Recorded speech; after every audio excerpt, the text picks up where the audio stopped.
আর আমি একটা লেকচারে বলেছি না, পুরুষ মানুষ বোকা। পুরুষ মানুষ কেন বোকা? কারণ সে সবাইকে খুশি করতে চায়। সে চায় মা সুখে থাক, বোন সুখে থাক, স্ত্রী সুখে থাক, যদি আরও স্ত্রী থাকে ও সুখে থাক, সন্তানরা সুখে থাক, সবাই ভালো থাক। এবং তাদের ভালোর জন্য তারা কত কষ্ট করে, দিন রাত ডিউটি করে, অফিসে যায় আসে, জ্যাম ফেস করে, মানসিক প্রেশার নেয়, শারীরিক প্রেশার নেয়, তাই না?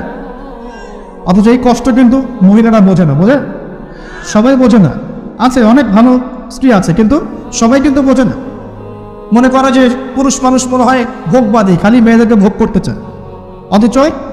অথচ সবাইকে সুখে রাখার এই চেষ্টায় একজন পুরুষ দিন শেষে নিজেই সুখী হয় না। বহু পুরুষ শেষ বয়সে গিয়ে একাকিত্ব ভোগে, একা হয়ে যায়।